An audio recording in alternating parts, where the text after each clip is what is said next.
Estimados residentes, alumnos del Seminario de Investigación 2020, un gusto saludarles. Un servidor, doctor Gerardo Palacios Saucedo, jefe de la División de Investigación y profesor titular de este curso. El tema que vamos a tratar en esta presentación es el de estudios observacionales analíticos, evaluación de riesgo, curso clínico y pronóstico. Permítame tantito que no avanza, déjenme ver cómo le hago, ya está ahí. Con esta diapositiva solo trato de ilustrarles lo que vamos a tratar. Vamos a evaluar riesgo y vamos a evaluar pronóstico. Algunas relaciones de causalidad son los temas que vamos a tratar en esta presentación, en esta charla. En epidemiología clínica podemos realizar estudios de frecuencia, por ejemplo, estudios transversales para evaluar prevalencia o estudios longitudinales para evaluar incidencia de cierta enfermedad. Podremos evaluar riesgo para establecer relaciones causales o no. Podemos realizar estudios para evaluar pronóstico y determinar el curso clínico de cierto padecimiento, el curso clínico de pacientes con ciertos factores, el curso clínico de la enfermedad.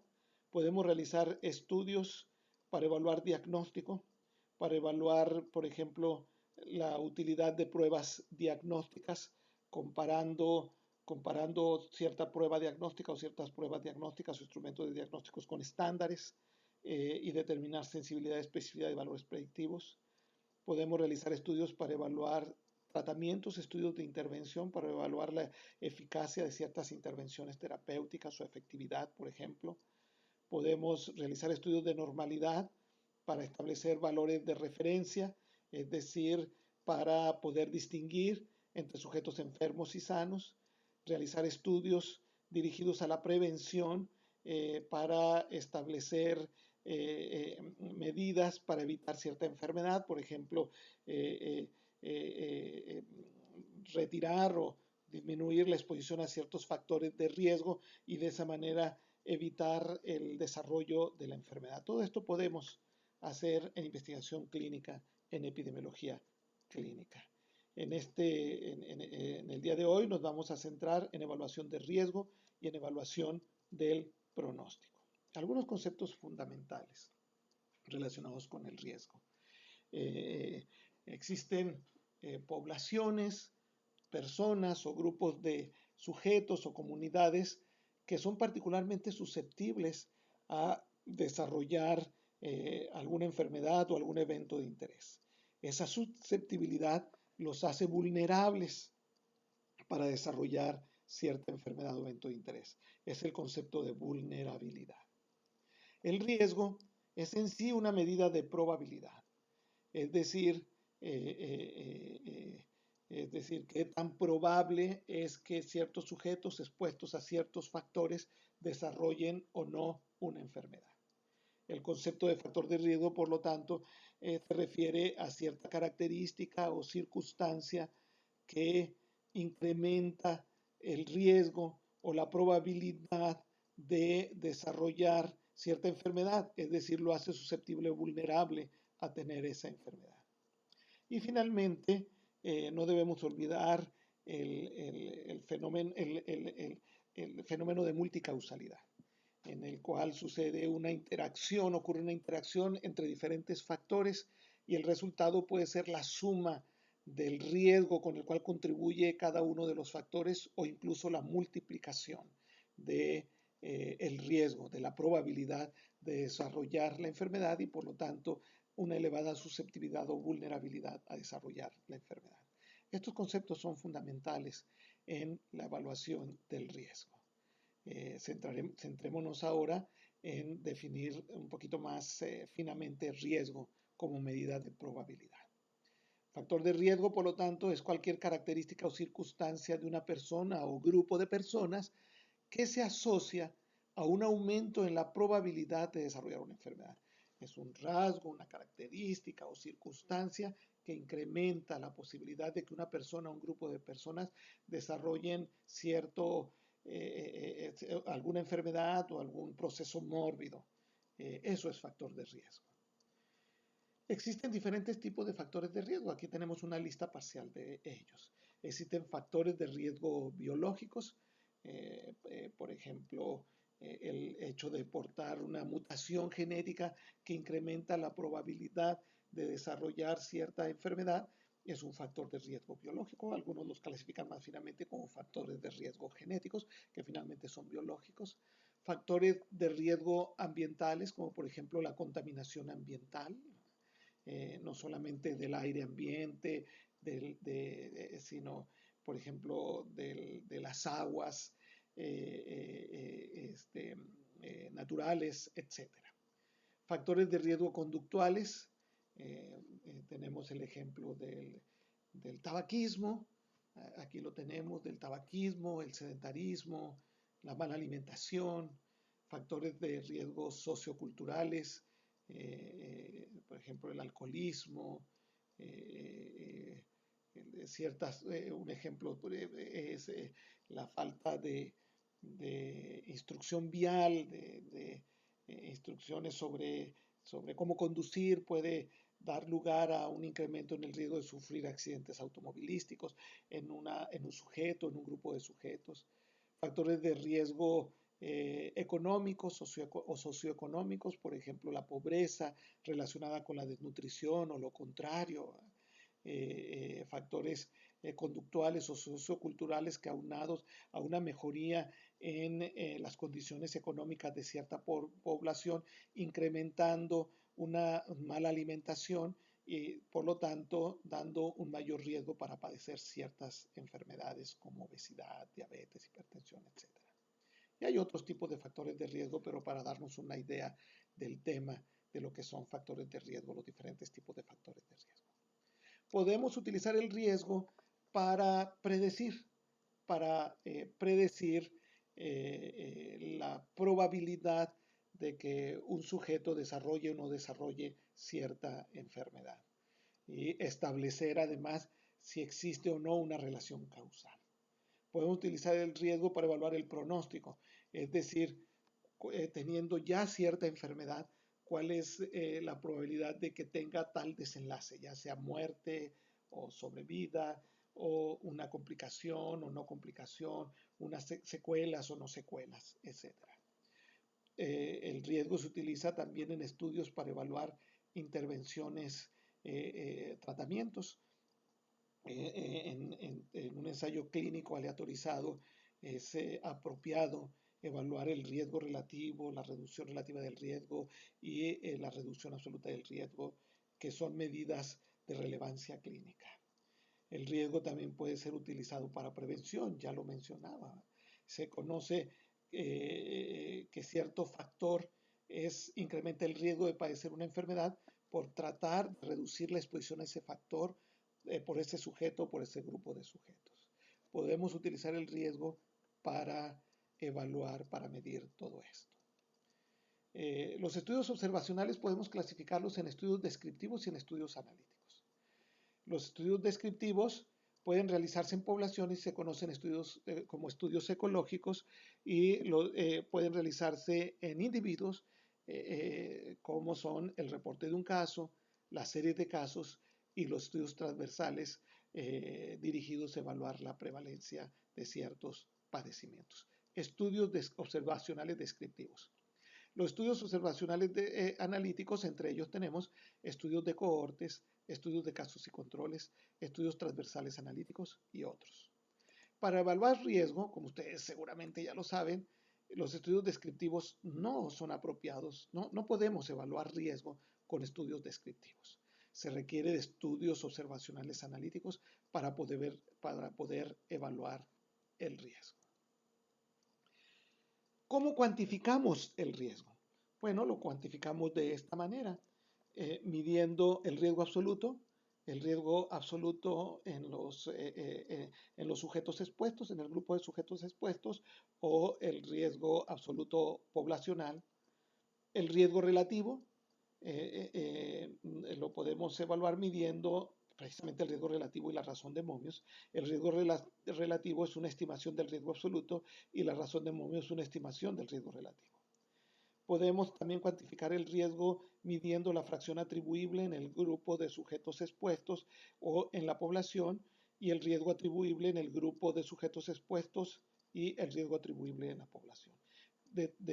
Con todo esto podemos cuantificar el riesgo. Riesgo relativo. El riesgo relativo se utiliza para cuantificar el riesgo en estudios de cohorte o de seguimiento, de cohortes o de seguimiento. Comparamos con el riesgo relativo la incidencia del evento de interés o de la enfermedad entre los sujetos expuestos y los no expuestos. De esta manera estamos midiendo la magnitud de la asociación entre la exposición y la enfermedad, lo cual nos permite estimar la probabilidad de desarrollar la enfermedad en los expuestos en relación a los no expuestos.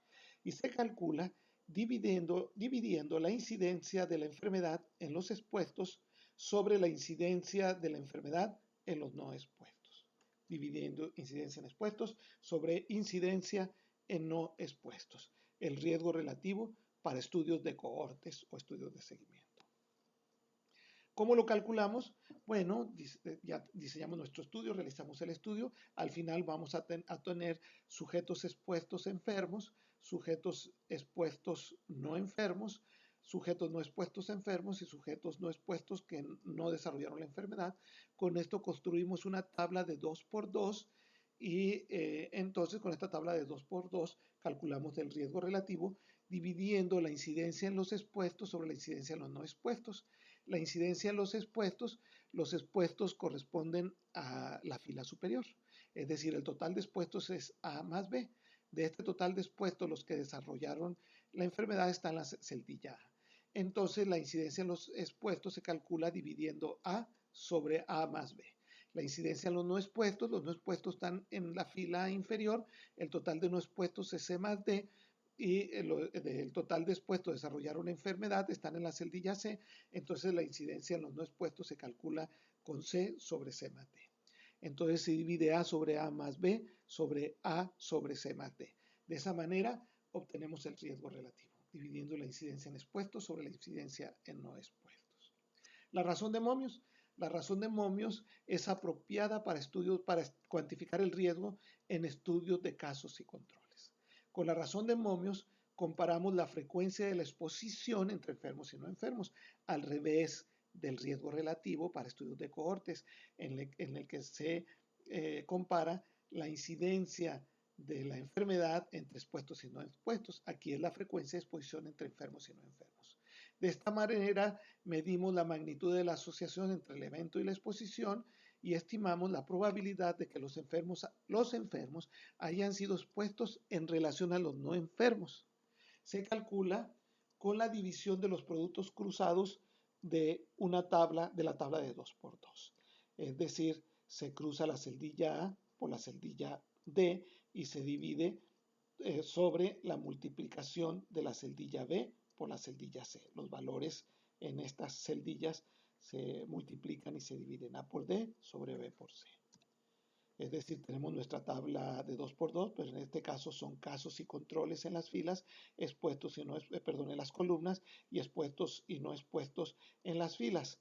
Tenemos en la celdilla A los casos expuestos, en la celdilla B los controles expuestos, en la celdilla C los casos no expuestos y en la celdilla D los controles no expuestos. Con esto calculamos la razón de momios multiplicando la celdilla A por la celdilla D y dividiendo ese valor sobre la multiplicación de los valores de la celdilla B sobre el valor de la celdilla C, es decir, A por D sobre B por C. De esta manera obtenemos la razón de momios. Y, tenemos ya con esto, con el riesgo relativo, la razón de momios, ya tenemos una estimación del riesgo. En esta gráfica se las presento así, creo que es más entendible, tomando como ejemplo el riesgo relativo, que se calcula dividiendo la incidencia en expuestos y no expuestos. Si la incidencia en expuestos sobre la incidencia en no expuestos es igual, es decir, es exactamente igual, pues si dividimos un valor sobre el mismo valor, nos va a dar 1, es decir, que no hay riesgo. 1 significa que no hay riesgo. Pero si la incidencia en los expuestos es mayor que la incidencia en los no expuestos, entonces nos va a dar un valor positivo por encima del 1, nos va a dar un valor por encima del 1, que en este caso es 2.2. Es decir, este factor parece comportarse como un factor de riesgo. ¿Por qué? Porque está encima del 1. Esto significa que los sujetos con ese factor de riesgo expuestos tienen 2.2 veces más probabilidad de desarrollar la enfermedad que los no expuestos. Este 2.2 veces quitando el 1 significa 120% más probabilidad de desarrollar la enfermedad que los sujetos no expuestos. Pero si la incidencia en los expuestos es menor que la incidencia en los no expuestos, se divide un valor menor sobre un valor mayor, entonces nos va a dar un resultado por debajo del 1. En este caso, este factor se está comportando, parece comportarse, fíjese, como un factor protector. Es decir, parece comportarse este como un factor de riesgo y este parece comportarse como un factor protector. Todavía no podemos asegurar que sí es un factor de riesgo y que sí es un factor protector, porque para esto necesitamos el intervalo de confianza al 95%. El intervalo de confianza del 95% es necesario para el análisis del riesgo relativo y la razón de momios. Nos indica la significancia estadística. Si el intervalo de confianza del 95% no incluye el 1, es decir, no cruza la unidad, entonces es un factor de riesgo o bien es un factor protector. Además, el intervalo de confianza del 95% nos confirma la dirección del efecto, es decir, la dirección es un factor protector o es un factor de riesgo. Y finalmente, el intervalo de confianza del 95% nos indica la precisión de la estimación. Es decir, entre más amplio es el intervalo de confianza del 95%, nos indica poca precisión. Eso significa que si repetimos el mismo estudio bajo las mismas circunstancias, nos va a dar nos va a dar un riesgo relativo o una razón de momio entre ese intervalo. Si es dentro de ese intervalo, si ese intervalo es muy amplio, pues eso nos indica poca precisión de la estimación del riesgo. Esto está directamente relacionado con el tamaño de la muestra. En general, tamaños de muestra grandes se relacionan con intervalos de confianza muy estrechos, es decir, con mayor precisión.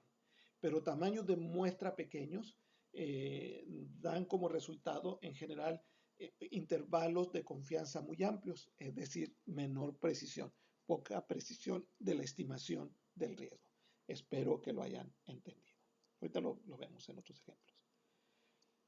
¿Cómo lo interpretamos el riesgo relativo? Yo creo que muchos de ustedes lo saben, lo conocen. Es en relación al 1 para estos estudios observacionales descriptivos. Si el riesgo relativo y el intervalo de confianza del 95% son mayores que 1, es decir, no incluye al 1, están por encima del 1, no cruza la unidad, no cruza el 1, entonces ese factor es un factor de riesgo. Pero si el riesgo relativo y el intervalo de confianza al 95% están por debajo del 1, o sea, son menores que 1, no cruza la unidad, entonces es un factor protector. Pero si el intervalo de confianza al 95% cruza el 1 o incluye al 1, independientemente del valor del riesgo relativo, entonces no hay significancia, es decir, no es ni factor de riesgo ni factor protector. Como les decía, parecía comportarse como factor de riesgo, pero no lo podemos saber hasta no tener el intervalo de confianza del 95%. Parecía comportarse como un factor protector, pero no lo podemos afirmar hasta no tener el intervalo de confianza del 95%. Si no cruza la unidad, el intervalo de confianza del 95% es significativo, pero si cruza la unidad, no es significativo si incluye al 1. Es decir, no es un factor de riesgo ni es un factor protector. Esta es la fórmula para calcular el intervalo de confianza del 95%.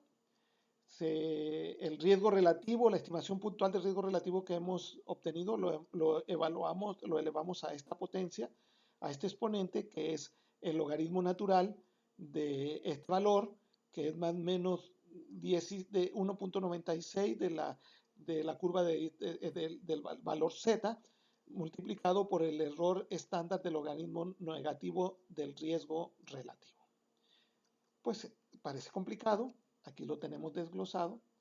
RR, la estimación puntual del riesgo relativo. Exponencial es el logaritmo natural de esta cantidad, creo que dije antes negativo, no es negativo, es logaritmo natural de esta cantidad, más menos 1.96 del valor Z, multiplicado por el error estándar del logaritmo natural del riesgo relativo, que se calcula de esta manera, con esta fórmula, en la cual estos valores de A, B, C y D corresponden a los valores numéricos de la tabla de 2×2. Se obtiene con el más menos un valor superior y un valor inferior, se saca el algoritmo de estos dos valores, de estos dos límites, y de esta manera tenemos el intervalo de confianza 95%, con su límite inferior y su límite superior. No necesitamos aprendernos la fórmula, los paquetes estadísticos actuales nos dan el intervalo de confianza al 95%, pero es importante que conozcamos de dónde sale. Esta es la fórmula para calcular la razón de momios. Se parece, de la estimación puntual de la razón de momios, elevada a esta potencia, al logaritmo natural de más o menos 1.96 multiplicado por la raíz cuadrada de estos valores, en donde estas letras A, B, C y D corresponden a los valores numéricos de la tabla de 2×2, y así obtenemos la razón de momios. Bueno, ya una vez estimado el riesgo, con nuestro riesgo relativo, con nuestra razón de momios, ya una vez estimado el riesgo de cada una de las variables que estamos estudiando de manera independiente, puede ser necesario estimar el riesgo de alguna de estas variables teniendo en cuenta las demás variables utilizando técnicas de regresión múltiple. Son técnicas de análisis multivariado, como el análisis de regresión logística múltiple, en donde se evalúa el efecto de una variable manteniendo controlado el efecto del resto de las variables. No está dentro del alcance de este curso las técnicas de regresión múltiple, pero vale la pena conocer que podemos tener la necesidad de hacer un análisis multivariado. Riesgo atribuible, para que quede claro este concepto. El riesgo atribuible en los expuestos compara la incidencia de expuestos y no expuestos, pero a diferencia del riesgo relativo en el que se divide la incidencia en los expuestos sobre la incidencia en los expuestos, aquí es una resta. Es decir, el riesgo atribuible en los expuestos corresponde a restarle a la incidencia en los expuestos la incidencia en los no expuestos. De esta manera estamos midiendo la diferencia entre la incidencia en los expuestos y los no expuestos. Nos permite estimar el riesgo de enfermedad en la cohorte expuesta que se debe exclusivamente a la exposición. Ese es el riesgo atribuible en los expuestos. La fracción atribuible en los expuestos, con esta comparamos la incidencia en los expuestos quitando la incidencia en los no expuestos. Mide la influencia de la exposición en la presencia de la enfermedad entre los expuestos. Es decir, hacemos una estimación de la proporción de la enfermedad entre los expuestos que puede ser atribuible al hecho de estar expuestos. ¿Cómo se calcula? Bueno, primero calculando el riesgo atribuible en los expuestos, es decir, restándole la incidencia en los no expuestos a la incidencia en los expuestos, pero luego dividiendo este valor sobre la incidencia en los no expuestos. Otra manera de calcularlo es, teniendo ya el riesgo relativo, le restamos 1 y se divide sobre el riesgo relativo y nos da exactamente el mismo valor. La fracción atribuible en los expuestos. Eso fue algo de riesgo. Ahora vamos a ver algo de pronóstico. Dos conceptos fundamentales al hablar de pronóstico. Historia natural de la enfermedad y curso clínico de la enfermedad. Como todos sabemos, la historia natural es la evolución de la enfermedad sin ninguna intervención médica. El curso clínico de la enfermedad es la evolución de la enfermedad, pero ya bajo intervención médica. Y pues el pronóstico va a depender de los dos y puede o no cambiar con la intervención médica. Sabemos que hay padecimientos para los cuales no existe ninguna terapia efectiva o eficaz. Entonces va a evolucionar como si fuera la historia natural, y el pronóstico va a depender no va a depender de la intervención médica. Se va a comportar como si fuera la historia natural de la enfermedad. El pronóstico nos permite predecir la evolución de una enfermedad en un paciente o en un grupo de sujetos, ¿verdad? Enfermos. De manera que nos permite estimar las probabilidades de los diversos modos de evolución. Algunos aspectos así importantes para distinguir entre riesgo y pronóstico son estos conceptos. Un factor de riesgo, ya decíamos, una característica o circunstancia que incrementa la probabilidad de tener una enfermedad. Un factor de riesgo aumenta la probabilidad de tener la enfermedad. Un factor de pronóstico, pues yo creo que es claro, aumenta la probabilidad de cierto curso clínico, pero ya estando presente la enfermedad. De manera que un factor de riesgo es diferente de un factor de pronóstico. En un factor de riesgo, el sujeto no tiene la enfermedad y se quiere evaluar la probabilidad, se evalúa la probabilidad de tener la enfermedad. En un sujeto que ya tiene la enfermedad se evalúa el pronóstico, es decir, cuál va a ser el curso clínico de la enfermedad en ese paciente o en ese grupo de pacientes. Y vale la pena distinguirlos de lo que son marcadores de riesgo y marcadores de pronóstico. Son lo mismo, pero son factores no modificables, ya sea de riesgo o de pronóstico. Algunos marcadores de riesgo o de pronóstico no modificables, por ejemplo, la edad, no se puede modificar, el sexo no se puede modificar, la raza no se puede modificar, el portar una mutación genética que predispone a una enfermedad no se puede modificar. Pero hay marcadores de riesgo y marcadores de pronóstico, es decir, factores que no son modificables. Que sí se pueden modificar. Los marcadores de riesgo son no modificables. Los factores de riesgo y de pronóstico sí se pueden modificar. Ejemplo, obesidad, el sedentarismo, la dieta, el tabaquismo, se pueden modificar, ¿verdad? Esos son factores de riesgo o factores de pronóstico, dependiendo de lo que estemos evaluando. Ya lo vimos en evaluación del riesgo. Aquí lo aplicamos en la evaluación de pronóstico. Los estudios observacionales clasificados como descriptivos y analíticos.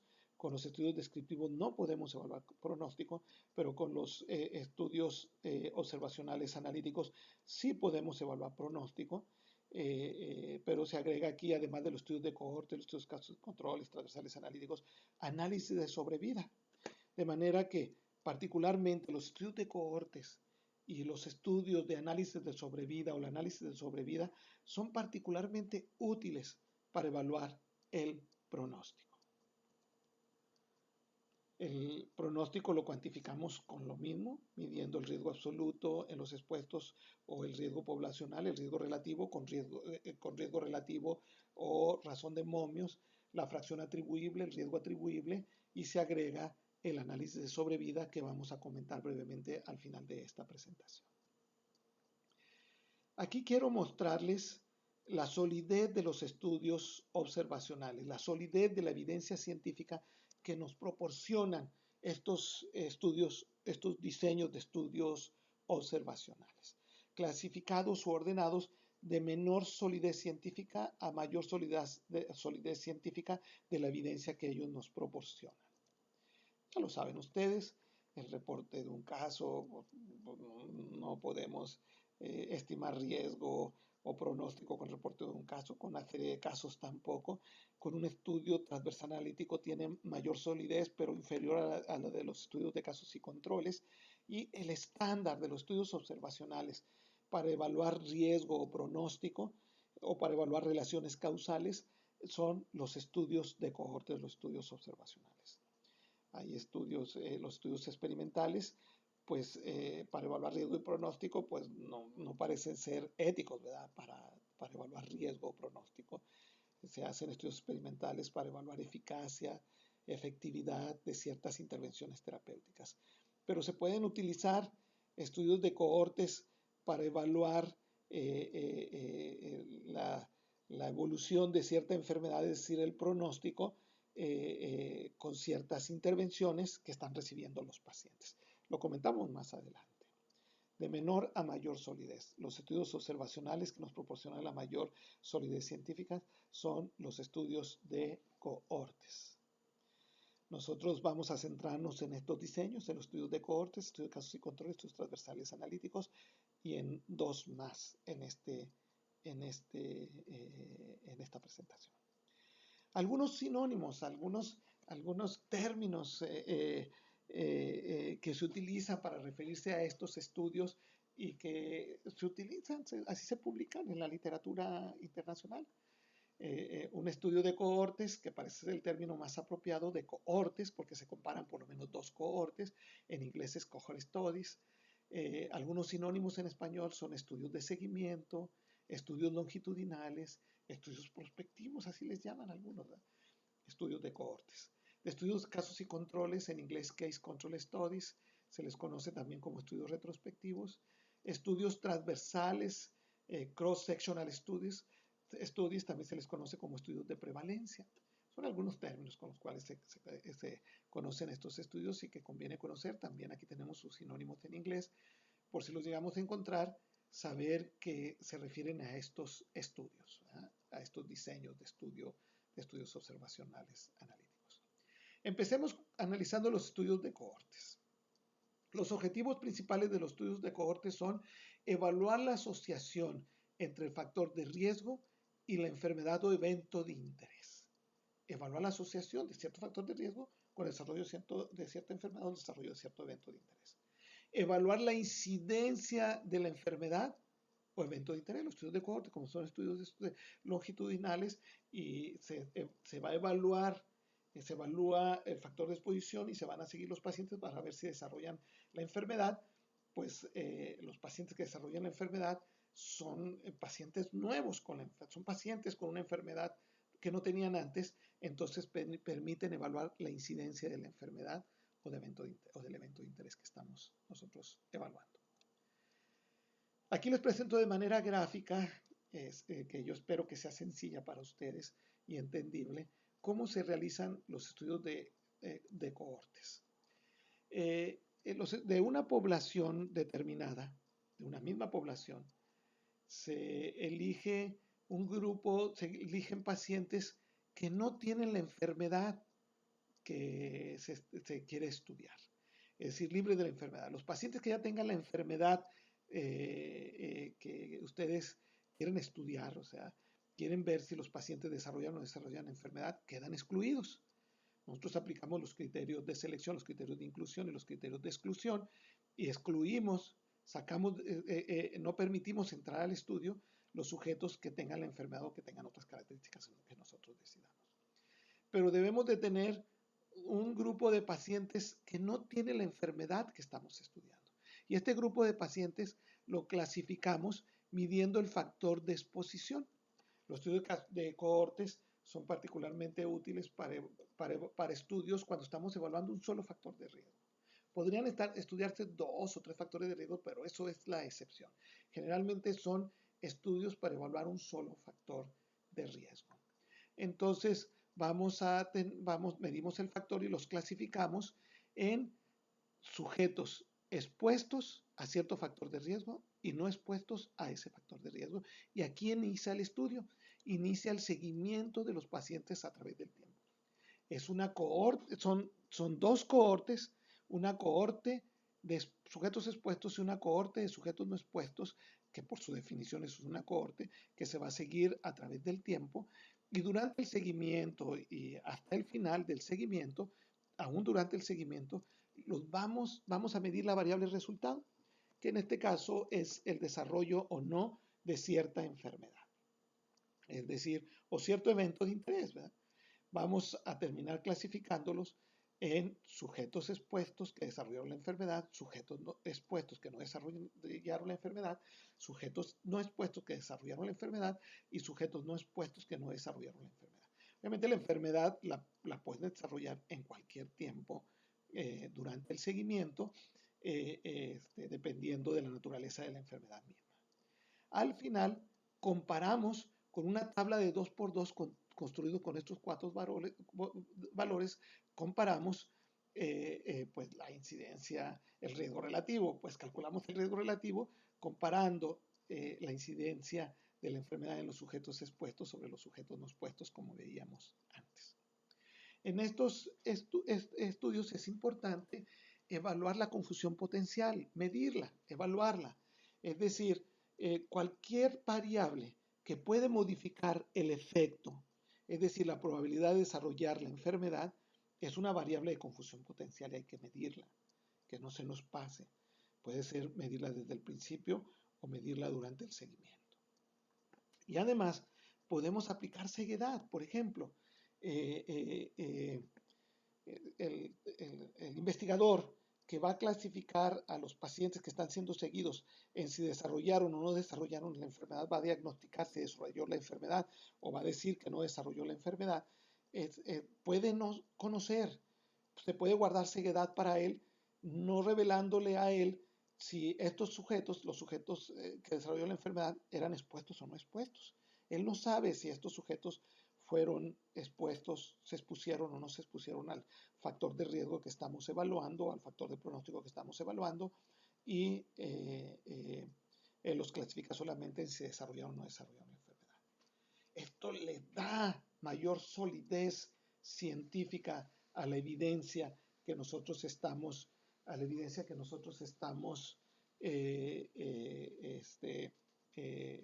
obteniendo.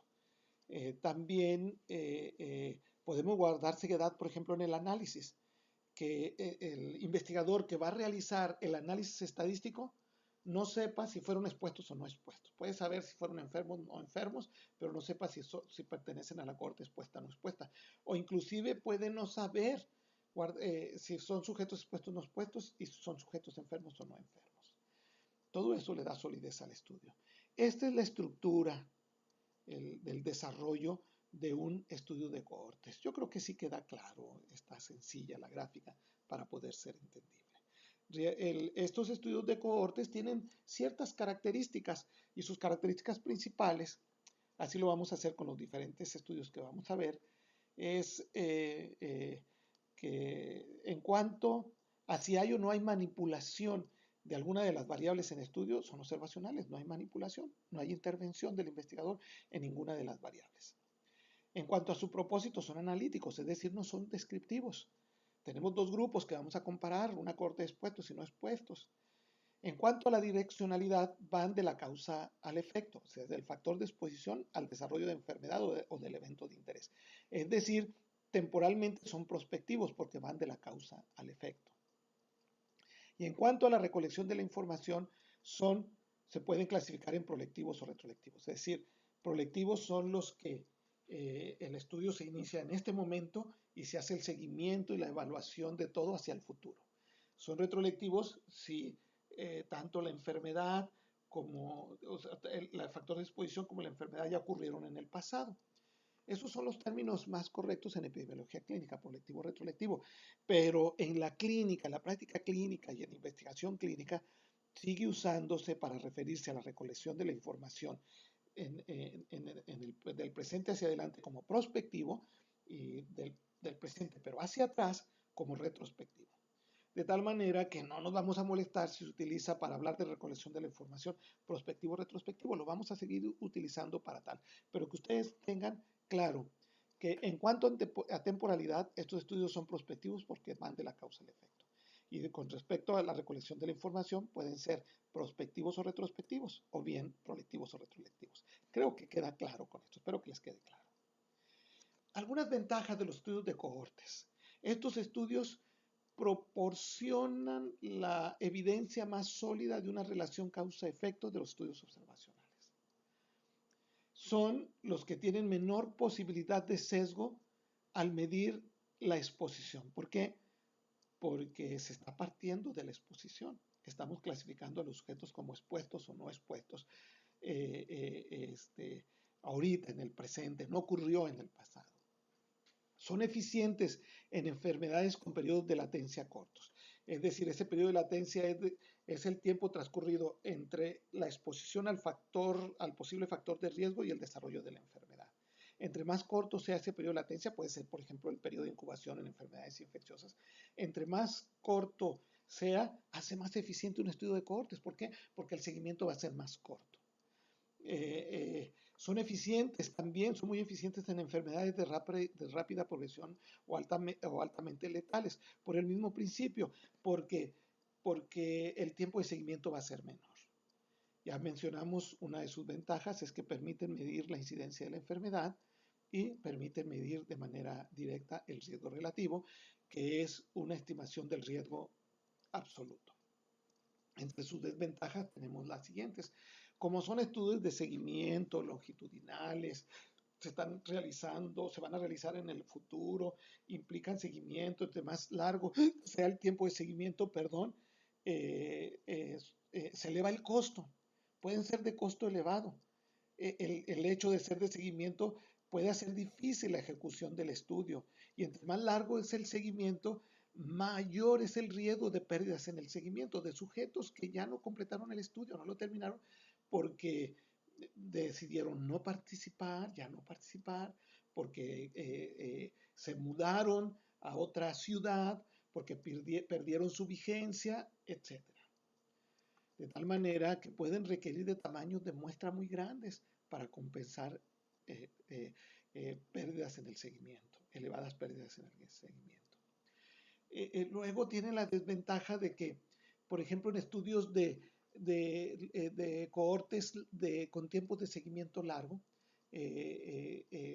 pues empezamos con ciertos criterios diagnósticos, pero a los 3 años los criterios diagnósticos ya cambiaron, o bien se desarrollaron otros métodos diagnósticos con una mayor utilidad, más sensibles, más específicos, entonces eso pues le pega al estudio, ¿verdad? No son útiles en enfermedades raras. ¿Por qué? Porque necesitaríamos una gran cantidad de sujetos expuestos, una gran cantidad de sujetos no expuestos para poder estimar el riesgo, para que unos pocos desarrollen la enfermedad y de esa manera poder estimar el riesgo. Ya realizamos el estudio, como lo vimos en la gráfica, ya tenemos nuestros resultados, construimos nuestra tabla de 2x2 con los sujetos expuestos que desarrollaron la enfermedad, los sujetos expuestos que no la desarrollaron, los sujetos no expuestos que la desarrollaron, los sujetos no expuestos que no la desarrollaron, y con esto calculamos el riesgo relativo dividiendo la incidencia en los expuestos sobre la incidencia en los no expuestos, y vamos a saber si se trata de un factor de riesgo o un factor protector. Posiblemente, ¿verdad? Que parece comportarse como factor de riesgo o factor protector. Calculamos el intervalo de confianza al 95% y de esa manera vamos a afirmar que nuestro estudio demuestra que si es un factor de riesgo o no es, ¿verdad? Si el intervalo de confianza al 95% no cruza la unidad, indica que ese factor es significativo, estadísticamente significativo, y por lo tanto es un factor de riesgo, un factor protector. Nos indica la dirección del efecto hacia el lado protector, hacia el lado del riesgo, y la precisión de la estimación, ¿verdad? Qué tan precisa es la estimación del riesgo con nuestros intervalos de confianza al 95%. Aquí tenemos el ejemplo parecido al ejemplo que les había puesto antes. En este factor es un estudio hipotético. El 1 nos indica que no, o sea, no hay riesgo. Por encima del 1, riesgo. Por encima del 2, por debajo del 1, protección. Este factor tiene un riesgo relativo de 2.4, digamos. El intervalo de confianza, el 95%, no incluye, no cruza la unidad del 1, entonces este es un factor de riesgo. Es decir, los sujetos que tienen ese factor tienen una probabilidad 2.4 veces mayor de desarrollar la enfermedad que los sujetos que no lo tienen. Lo mismo pero 2.3 o 2.2. En este caso, en este ejemplo, pues el riesgo relativo es de 1.8, es de 1.8, pero no es un factor de riesgo porque el intervalo de confianza al 95% incluye o cruza la unidad. Este parece comportarse como un factor protector, pero no lo es por el intervalo de confianza del 95% que cruza la unidad. Y en estos dos factores, estos son factores de protección, porque están debajo del 1 y porque el intervalo de confianza del 95% no cruza la unidad. Creo que sí queda claro cómo estimamos el riesgo en estudios de cohortes. Ahora pasemos a los estudios de casos y controles. Quise dejar esta afirmación de Hulley en su libro Diseños de Investigación Clínica, en su edición de 2007. Tengo una edición mucho más nueva que esta, pero él afirmaba esto: los estudios de casos y controles son, entre comillas, el tinto de la casa en la lista de diseños de investigación. Son más modestos y con algo más de riesgo que las otras selecciones, que los estudios de cohortes, por ejemplo, pero mucho más baratos y a veces sorprendentemente buenos. Los estudios de casos y controles son el tinto de la casa. La verdad es que son una muy buena opción para realizar estudios observacionales, analíticos, estudios de epidemiología clínica como estos. Los objetivos principales de los estudios de casos y controles incluyen el identificar las causas de la enfermedad o evento de interés, pero lo hacemos comparando de manera retrospectiva la frecuencia de la exposición entre los enfermos y no enfermos. En los estudios de cohortes comparábamos de manera prospectiva la frecuencia de la enfermedad entre expuestos y no expuestos. Aquí es al revés, la frecuencia de la exposición entre enfermos y no enfermos. Esto nos permite evaluar la asociación de la enfermedad o del evento de interés con él o los factores de riesgo o factores de pronóstico.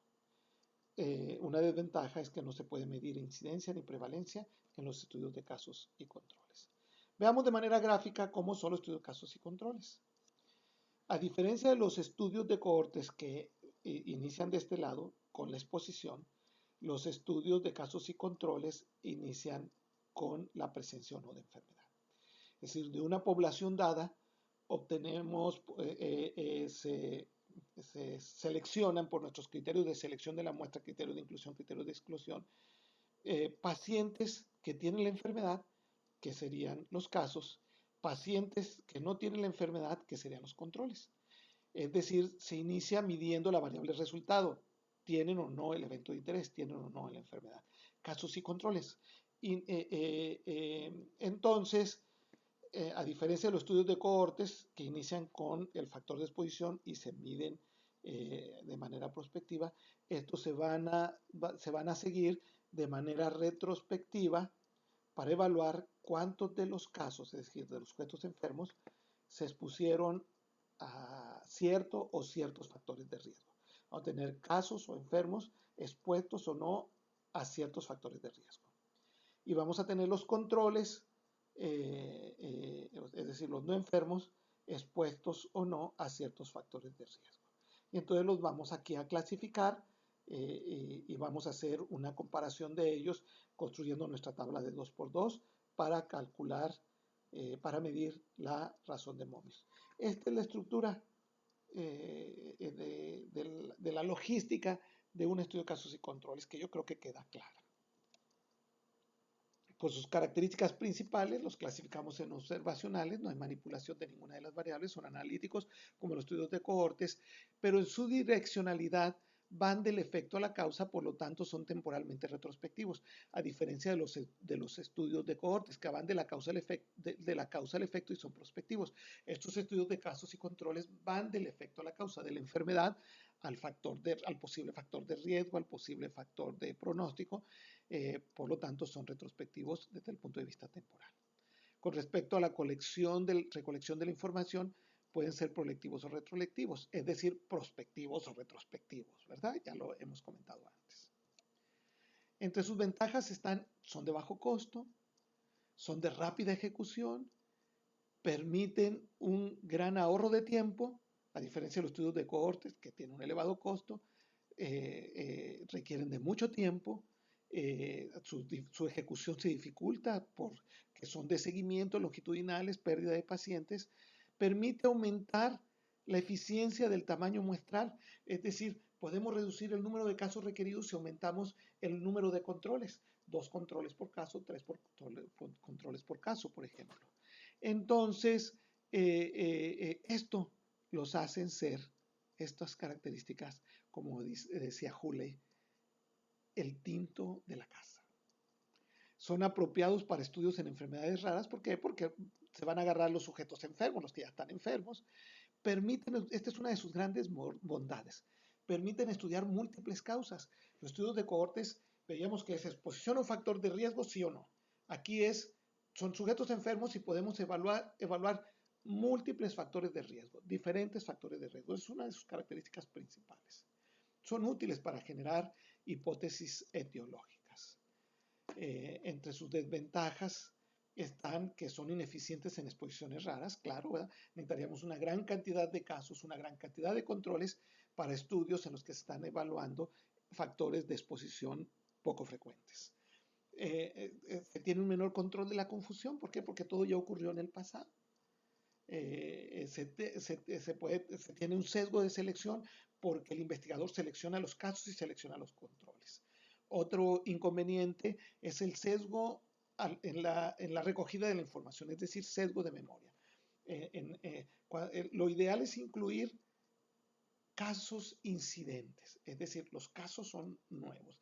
El que acaba de desarrollar la enfermedad o el evento de interés y se va a ir hacia el pasado, son casos incidentes, se va a ir hacia el pasado para evaluar la exposición a ciertos factores de riesgo. Puede ser que el sujeto no se acuerde si se expuso o no se expuso a cierto factor de riesgo. O en el expediente se perdieron esas hojas, no se registraron, sesgo de memoria, pero del expediente, o sea, sesgo de memoria escrita. O en el expediente electrónico, no sé, algo ocurrió que no se registró o se perdió esa información, sesgo de memoria también, pero en este caso en el expediente electrónico. Otra desventaja de los estudios de causas y controles es que en ocasiones es difícil establecer la secuencia temporal. ¿Qué fue primero? ¿La enfermedad o el factor de exposición que estamos evaluando? A veces es difícil. Ya realizamos el estudio con la estructura que les mencioné. Construimos nuestra tabla de 2x2, pero en este caso van a ser casos expuestos, casos no expuestos, controles expuestos y controles no expuestos. Con esta tabla de 2x2 calculamos la razón de momios, tenemos nuestra estimación del riesgo con la razón de momios y calculamos el riesgo, el intervalo de confianza del 95% y hacemos una interpretación similar para ver si son factores de riesgo o son factores protectores los factores que estamos evaluando. Pero en este caso la interpretación es porque es un estudio de casos y controles. Por ejemplo, en este caso, en este factor de riesgo nos indica que los sujetos enfermos tienen 2.4 veces más probabilidad de haber sido expuestos a ese factor que los controles. Y aquí los sujetos enfermos, los sujetos que tienen la enfermedad, tienen menor probabilidad de haberse expuesto a ese factor de riesgo. Estudios transversales analíticos. Vamos a estudiar su estructura. Inician igualito que un estudio de casos y controles. De una población obtenemos por nuestros criterios de selección un grupo de sujetos, o sea, seleccionamos a sujetos que ya tienen la enfermedad que van a ser los casos y seleccionamos a sujetos que no tienen la enfermedad que van a ser los controles. Idealmente sacados de la misma población, idealmente, para que sean comparables. Entonces, estos estudios transversales analíticos inician midiendo la variable resultado, es decir, la variable, el evento de interés, ¿tienen o no tienen la enfermedad? Entonces, se mide sin haber seguimiento hacia el pasado ni hacia el futuro, como los estudios de causas y controles hacia el pasado, los estudios de cohortes hacia el futuro. Se mide al mismo tiempo que se mide la variable resultado, el hecho de ser caso o control, se mide la exposición a ciertos o ciertos factores de riesgo. Y así vamos a tener evaluados de manera transversal, sin seguimiento, casos, o sea, enfermos, expuestos a ciertos factores de riesgo y no expuestos a ciertos factores de riesgo, y controles expuestos y no expuestos. Los clasificamos de esa manera y entonces hacemos la comparación construyendo nuestra tabla de 2x2 y realizando, como vamos a ver ahorita, la medición de la razón de momios, como en estos casos de controles. Los objetivos principales de los estudios transversales analíticos, como los estudios de casos y controles, es estudiar las causas de una enfermedad o evento de interés, pero en este caso, comparando de manera transversal la frecuencia de la exposición, ya sea factor de riesgo o factor protector, entre los enfermos y los no enfermos. Esto nos permite evaluar la asociación de la enfermedad o de evento de interés con ciertos factores de riesgo o factores de pronóstico, y tampoco permiten evaluar incidencia ni prevalencia. Son observacionales porque no incluyen manipulación de variables, son analíticos como los otros diseños que vimos, pero en cuanto a su direccionalidad, no tienen direccionalidad, porque la causa y el efecto se miden de manera simultánea, no hay seguimiento, es decir, desde el punto de vista temporal son transversales. Y por la recolección de la información puede ser prospectivos o retrospectivos, o llamémosle, como es más común, prospectivos o retrospectivos. Estos son los estudios transversales analíticos. Sus ventajas: son baratos, requieren de poco tiempo, son útiles para generar hipótesis etiológicas y son útiles en enfermedades tanto de inicio lento como enfermedades largas. ¿Por qué? Porque tanto la enfermedad como la exposición se están evaluando de manera transversal, se están evaluando al mismo tiempo. Todo ya ocurrió o está ocurriendo en ese momento, ¿verdad? Porque pueden ser también prolectivos, se miden en ese momento. Entre sus desventajas están que pues la información al estado previo a la exposición puede ser desconocida, ¿verdad? No sabemos qué pasó antes de la exposición, porque es un estudio transversal, no estamos yendo hacia el pasado. Es difícil separar la causa y el efecto, es decir, sufren de ambigüedad temporal. ¿Qué fue primero, la enfermedad o la exposición? A veces es difícil poder hacer esa distinción. Otra desventaja es que el investigador asigna cuál va a ser la variable dependiente, es decir, la enfermedad, y la variable independiente, la exposición. Son ineficientes en enfermedades cortas, porque en enfermedades cortas, pues mejor realizar un estudio de cohortes, ¿verdad? O por lo menos un estudio de casos y controles.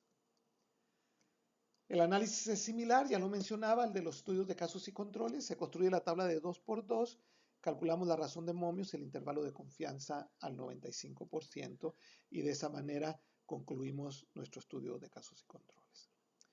Veamos ahora los estudios de casos y controles anidados en una cohorte. Estos se conocen también como estudios anidados, nada más así, estudios anidados. Estudios de casos y controles anidados en una cohorte. Aquí tenemos su estructura. Inician como si fuera un estudio de cohortes y terminan como si fuera un estudio de casos y controles. De una población, de cierta población, se seleccionan por nuestros criterios de selección, criterios de inclusión y criterios de exclusión, sujetos con una característica común. Obviamente se excluyen los que ya tienen la enfermedad o evento de interés, ¿verdad? Son excluidos porque pues, ya la tienen, lo que estamos buscando, si se desarrolla o no se desarrolla. Entonces, estos sujetos con esta característica común conforman nuestra cohorte, una sola cohorte. Esta cohorte va a ser seguida a través del tiempo. Aquí inicia el estudio, inicia el seguimiento, y va a ser seguida esta cohorte a través del tiempo, midiendo pues desde el inicio a través del tiempo los diferentes factores de exposición. Como es un estudio de casos y controles, permiten evaluar diferentes factores de exposición, varios factores de exposición. Entonces se evalúan esos factores de exposición y se siguen a través del tiempo y se clasifican a través del tiempo y finalmente como sujetos que desarrollaron la enfermedad, casos, y sujetos que no desarrollaron la enfermedad, controles. Por eso son estudios de casos y controles, pero estos casos y controles resultaron de una sola cohorte, estudios de casos y controles anidados en una cohorte.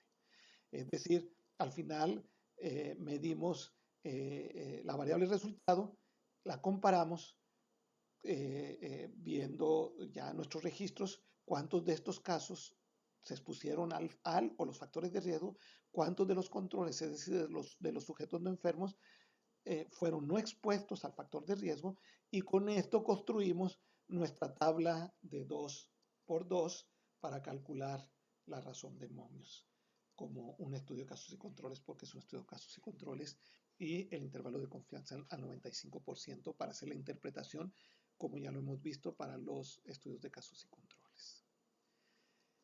Con esto evaluamos 4 diseños observacionales analíticos básicos en investigación clínica. Veamos algunos aspectos básicos de análisis de sobrevida, que es particularmente aplicable, útil en estudios de cohortes o en el estudio de una cohorte, como los estudios de casos y controles anidados. Se mide los análisis de sobrevida, miden los aspectos, miden el tiempo transcurrido desde la causa o proceso inicial hasta el evento de interés. Es decir, miden el tiempo que transcurre desde la exposición hasta el evento de interés. Son aplicables, ya lo decía, a estudios de seguimiento, estudios de cohortes, para evaluar pronóstico, por ejemplo, en oncología, pacientes con cierta enfermedad neoplásica, clasificados en base a su estadio clínico, a su estadio histopatológico, o en base a tener ciertos factores genéticos o ciertos factores clínicos, y se evalúa el pronóstico con un análisis de sobrevida. Se puede comparar entre grupos, entre si tienen o no tienen ciertos factores.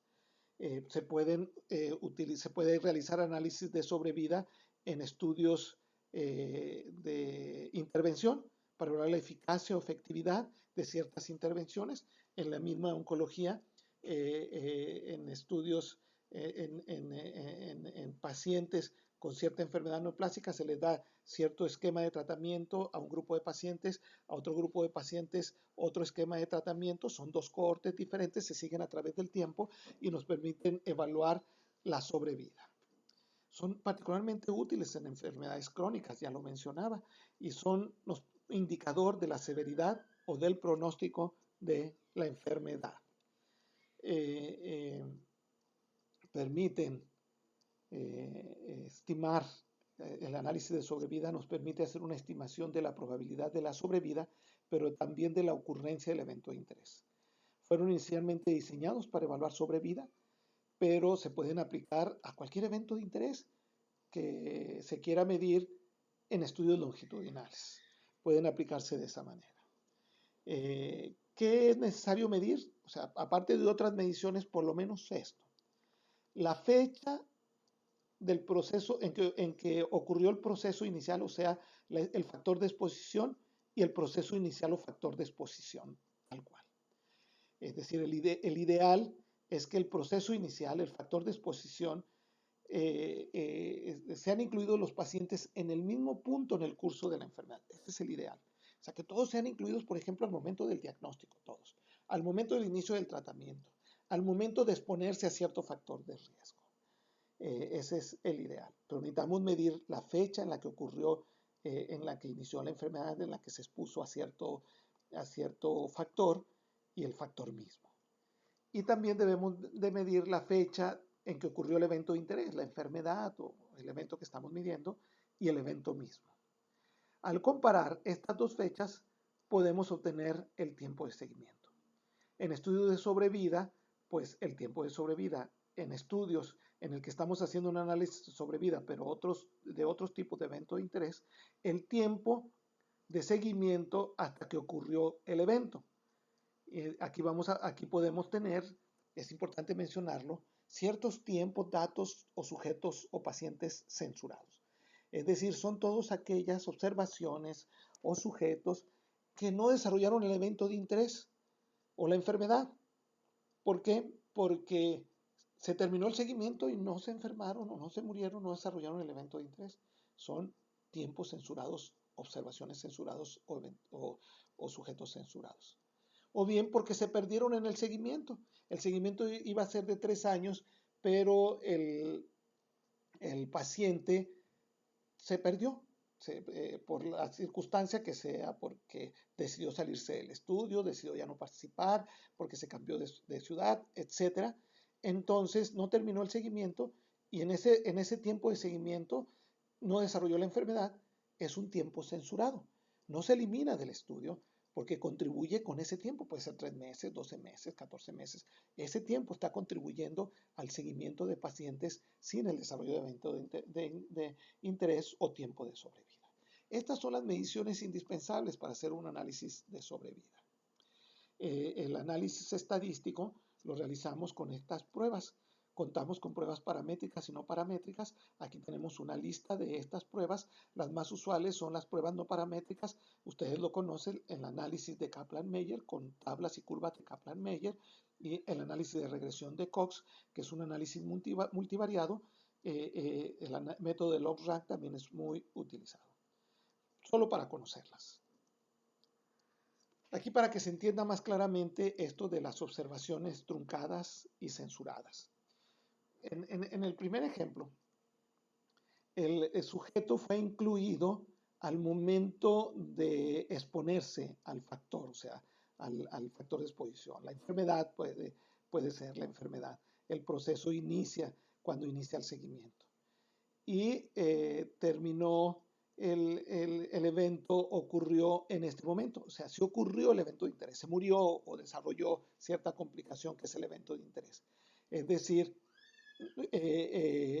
son observaciones no truncadas y no censuradas. Desarrolló el evento de interés.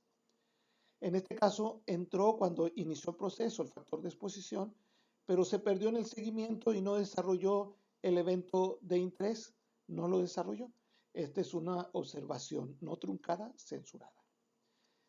El paciente ya se había expuesto antes y fue incluido en el estudio. Es decir, ya tenía la enfermedad desde antes y fue incluido en el estudio. Es una observación truncada, pero desarrolló el evento de interés durante el seguimiento. Es una observación no censurada. Es truncada, no censurada. El paciente ya tenía la enfermedad cuando entró al estudio y no desarrolló en el seguimiento de la enfermedad. Esto es una observación truncada y censurada. ¿Para qué sirve esto? Ahorita lo vamos a ver. Aquí está una figura para hacerles una ilustración para hacerles más claro esto. Empecemos con el ejemplo A. Este paciente, aquí esta línea corresponde al inicio del estudio y esta corresponde al final del estudio, es decir, al ingreso del paciente al estudio y el final del seguimiento. El ejemplo A, el paciente entró cuando desarrolló la enfermedad, por ejemplo, y se murió porque el evento de interés era medir si se murió o no se murió.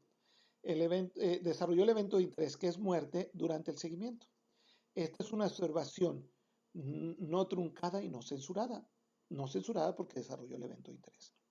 El ejemplo B, en cambio, es no truncado porque ingresó cuando desarrolló la enfermedad, pero terminó el tiempo de seguimiento y no desarrolló, no se murió. Entonces es una observación o un sujeto no truncado, pero censurado porque no desarrolló el evento de interés. En este caso es no truncado, pero es censurado porque se perdió en el seguimiento. No se murió, pero ya no pudo completar el seguimiento por la circunstancia que sea. Esto es no truncado, pero censurado. Todos estos son truncados porque ya tenían la enfermedad cuando entraron al estudio, pero es truncado, censurado porque no se murió durante el seguimiento. Este es truncado, no censurado, porque se murió durante el seguimiento, desarrolló el evento de interés. Este es truncado y censurado porque no desarrolló el evento durante el seguimiento, se perdió. Pueden hacer un análisis ustedes de estos últimos dos ejemplos como ejercicio. Entonces, con esos datos construimos una gráfica como esta. Construimos una gráfica. Esta es una gráfica, una curva de Kaplan-Meier. En el eje de las Y tenemos la probabilidad de sobrevida en porcentaje y en el eje de las X el tiempo de seguimiento en años. El tiempo de sobrevida y esta es la probabilidad de sobrevida. Esto está expresado en por ciento, puede ser en proporción o puede ser el número de sujetos. Cada vez que un sujeto desarrolla el evento de interés, que puede ser aquí muerte, que es muerte en este ejemplo, se cae la curva, se va cayendo la curva, se va cayendo la curva cada vez que ocurren una muerte o muertes, se va cayendo la curva. Aquí tenemos un acercamiento cerca de los 3 años de seguimiento. O sea, cerca de los 3 años de seguimiento se tenían 8 pacientes todavía en seguimiento, todavía vivos, lo que corresponde al 20%. De estos 8 pacientes, 3 se perdieron en los siguientes meses de seguimiento. Se perdieron, entonces son 3 eventos, observaciones censuradas. Siguen quedando, le quitamos a 8, 3, quedan 5 pacientes en riesgo. Pero uno falleció, entonces la curva se cae. Quedan todavía 4 vivos, pero de estos 4 vivos, 2 se pierden, entonces son 2 datos censurados. A 5 le quitamos uno que falleció y 2 censurados que se perdieron, quedan 2 pacientes en seguimiento, en riesgo. Uno fallece, entonces queda uno vivo. Ni uno se pierde, entonces a este tiempo a los 5 años, sigue un paciente en riesgo a los 5 años. De esa manera se construye una tabla de 2×2. Pero ¿cómo se calcula el tiempo de sobrevida, estas proporciones de sobrevida? ¿Cómo se calculan? Bueno, se construye una tabla de Kaplan-Meier. Así lo hacíamos hace años. Ahora los paquetes estadísticos lo hacen por nosotros, pero conviene entenderlo. Este es un estudio de 20 sujetos, son 20, la n es igual a 20, son 20 sujetos, están ordenados del 1 al 20, este es el número de orden, en base al tiempo de sobrevida de cada uno, el tiempo de sobrevida en meses con el cual cada uno de los sujetos contribuyó. En esta columna 1 están marcadas con un signo de más las observaciones censuradas, es decir, aquellos que se perdieron y no desarrollaron el evento de interés o simplemente no desarrollaron el evento de interés. Por ejemplo, este paciente, el número 1, en orden, contribuyó con 3 meses y es un dato censurado porque a los 3 meses se perdió. El paciente número 2 contribuyó con 6 meses, pero no es censurado porque a los 6 meses se murió. Estos 2 pacientes contribuyeron con 3 meses, son el paciente 3 y 4 en el orden, son los pacientes 3 y 4, los 2 contribuyeron con 3 meses, pero son datos censurados porque a los 7 meses se perdieron. El paciente 5 a los 8 meses se murió, desarrolló el evento de interés, contribuyó con 8 meses, es no censurado, y así sucesivamente. En la columna 3 se presenta el rango de las observaciones no censuradas, es decir, el orden al que corresponden las observaciones no censuradas. El paciente 1 es censurado, por lo tanto no se pone aquí, no se incluye su número. Pero el paciente 2, que murió a los 6 meses de observación, se pone su rango que corresponde al 2, al orden que corresponde. El paciente 3 y 4, que son censurados, se perdieron a los 7 meses, no se pone su valor aquí. El paciente 8 es el 5 y así sucesivamente. Se ponen solo los valores del orden que fueron no censurados, es decir, que desarrollaron el evento de interés. Y se calcula la proporción que sobrevive a cada intervalo, que ha sobrevivido a cada intervalo, a los 6 meses, a los 8 meses, a los 10 meses, a los 11 meses. Se calcula la proporción que sobrevive a cada intervalo con esta fórmula. N es 20, ¿verdad? N menos R, que es el rango, que en este caso es 2, sobre N menos R más 2. Es decir, N, 20 menos R, este 2, corresponde a 18. 20 menos 2, 18. N menos R, que es 20 más 1, 19. Entonces se divide 18 sobre 19 es igual a 0.95. Es decir, que a los 6 meses de seguimiento, la probabilidad de sobrevida en este intervalo es del 95%. Aquí está 0.95. Esta es la sobrevida acumulada, la supervivencia acumulada.